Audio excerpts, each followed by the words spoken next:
Capítulo 11. Alfonso X el Sabio.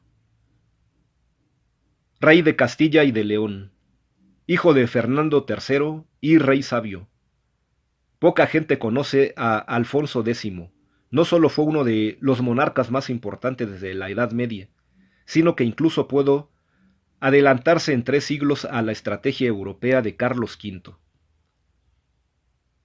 Fue el rey que estuvo a punto de convertirse en emperador, y que a ello dedicó buena parte de sus recursos y esfuerzos.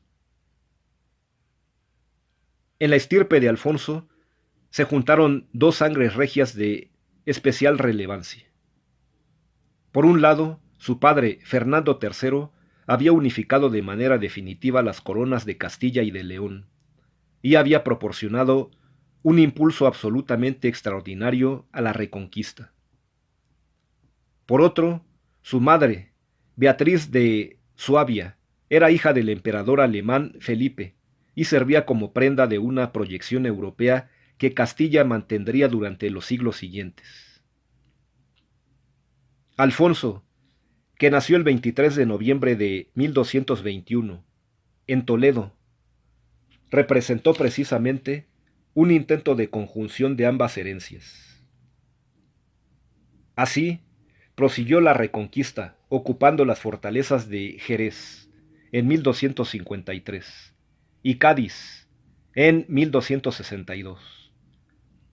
E incluso se vio obligado a sofocar una sublevación de los mudéjares del valle de Guadalquivir y a enfrentarse con la doblez de los musulmanes granadinos. Sin embargo, su máxima aspiración fue sentarse en el trono del Sacro Imperio Romano Germánico, un proyecto que se llevó por delante más de la mitad de sus años de monarca. El emperador alemán derivaba su condición de la línea familiar, pero ésta se hallaba templada por la acción de los electores imperiales, al haberse extinguido la casa de Hohenstaufen. Cuando en 1257 los electores tuvieron que optar entre Alfonso X y el inglés Ricardo de Cornualles, no consiguieron llegar a un acuerdo, y el trono se convirtió en una silla vacante, objeto de ambiciones políticas.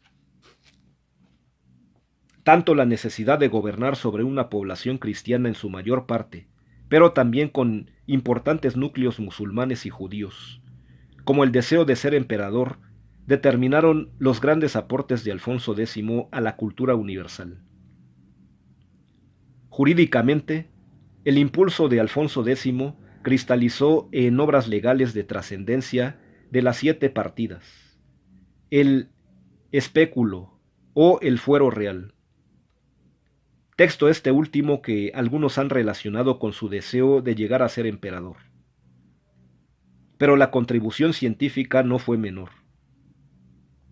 En la Escuela de Traductores de Toledo, que erróneamente se asocia a veces con el Islam, cuando lo cierto es que dependió del cristiano Alfonso X, se vertieron al castellano importantes textos que significaron la recuperación de una buena parte de la cultura clásica de Grecia y Roma, perdida durante las incursiones bárbaras y las invasiones islámicas.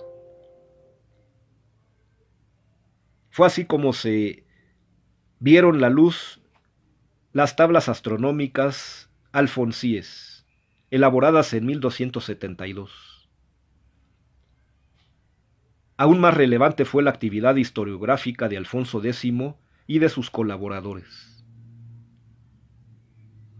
En su Historia de España, por ejemplo, puede percibirse ya expresado con total claridad un sentimiento nacional de Alfonso X. Retrotrae acertadamente al periodo inmediatamente posterior a la caída del Imperio Romano, conectándolo además con la historia anterior de Hispania.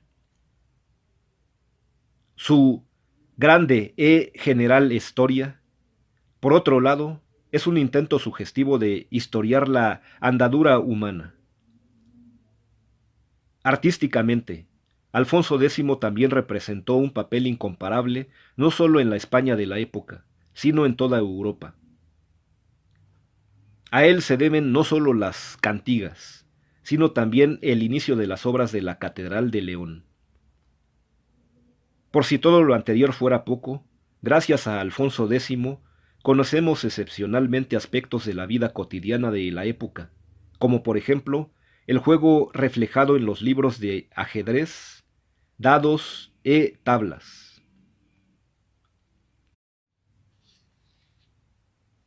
A pesar del esplendor de su época, ciertamente extraordinario, los últimos años de Alfonso X se vieron plagados de repetidas amarguras.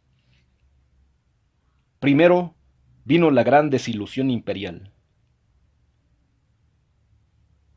En septiembre de 1273, Rodolfo I de Habsburgo fue elegido emperador y las esperanzas de Alfonso X se desvanecieron.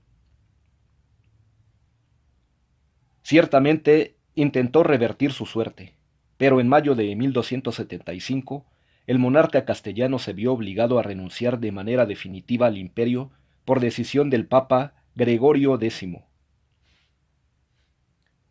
Ese mismo año estuvo también lúgubremente ensombrecido por la muerte del infante Fernando, su primogénito. Quedaba abierto así un proceso sucesorio erizado de dificultades. Alfonso y Fernando, los hijos de Fernando, los llamados infantes de Cerda, porque su padre había tenido un pelo o cerda que le salía de un lunar.